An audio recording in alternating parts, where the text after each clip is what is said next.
Je vais vous montrer comment paramétrer une carte FD-Bus moteur avec ici une manette de moteur, de throttle, un potentiomètre, une petite manette et un moteur. Donc première chose à faire, c'est de trouver le point d'équilibre central. Donc je place mon potentiomètre ici en position médiane et je positionne la manette de throttle bien au centre. Voilà, comme ceci. Ensuite, avant de positionner le moteur à l'intérieur, je vais trouver la position d'équilibre qui sera une position centrale. Je branche le 5 volts. Voilà, donc on voit que le moteur n'est pas à l'arrêt. Pour le mettre à l'arrêt, je vais ici trouver la position centrale avec le driver.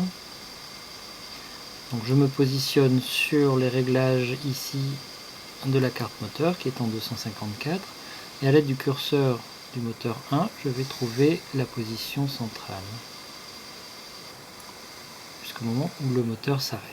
Voilà, j'ai trouvé la position centrale qui est à 120. À ce moment-là, je peux enfoncer le moteur ici dans la partie avec le méplat. Donc comme le moteur n'est pas bien en phase, je vais simplement bouger la manette pour positionner le méplat dans le bon sens. Là, le méplat est là et ici. Je peux donc positionner les deux comme ceci. Voilà.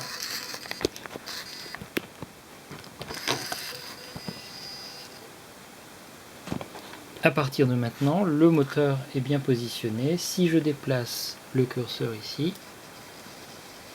voilà, j'ai bien le moteur qui tourne dans un sens ou dans l'autre et qui s'arrête à des positions définies.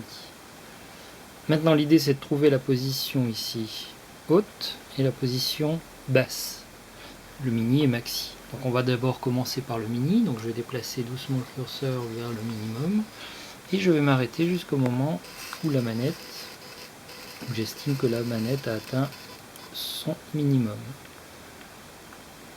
Terminé. Donc ici le curseur est là, 36, j'appuie sur le bouton 7 minimum. Je vais faire la même chose pour la position haute, le maximum. Je déplace ici le curseur et la manette va se positionner en position haute.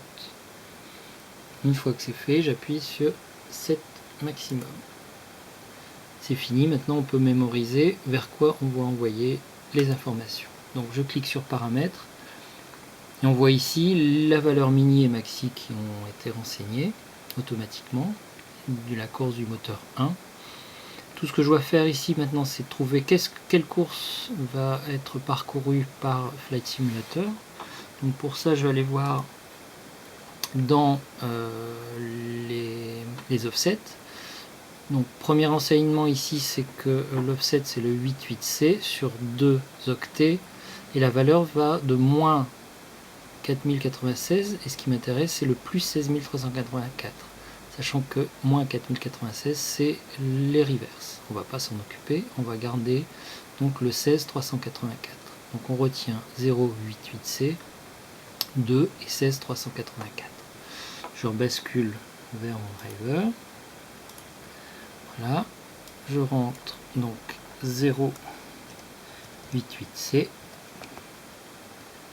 la longueur qui est de 2, je garde une valeur linéaire ici. Et là, j'indique la valeur 16384. Donc lui va faire correspondre le 0 au minimum de la course de la manette et 16384 au maximum de la course de la manette.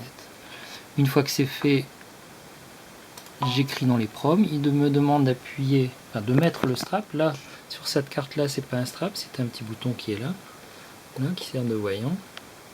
Donc je dois appuyer sur le bouton et valider ici. Voilà. À partir de là, je dois quitter le driver et le relancer pour que la lecture des paramètres se fasse. À partir de là, Je peux prendre Flight Simulator, c'est terminé. Et je peux positionner ici les manettes de gaz. Et on entend bien que le moteur vient se positionner. Donc, au minimum et au maximum. Donc, on voit qu'ici, il y a une petite oscillation avant de trouver le point 0. Ça peut être corrigé aussi avec le driver, tout simplement en rajoutant ici, dans les paramètres, une valeur ici de 2 par exemple. Voilà. On mémorise les informations. Voilà, ce qui va nous faire maintenant quelque chose de plus stable. Il faut que je le relance le driver.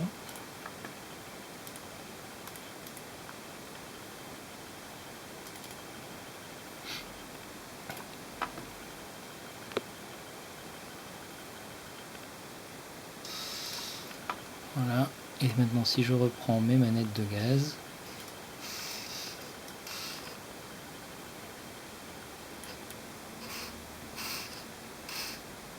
la position est atteinte beaucoup plus facilement sans retour. Voilà, le réglage est terminé.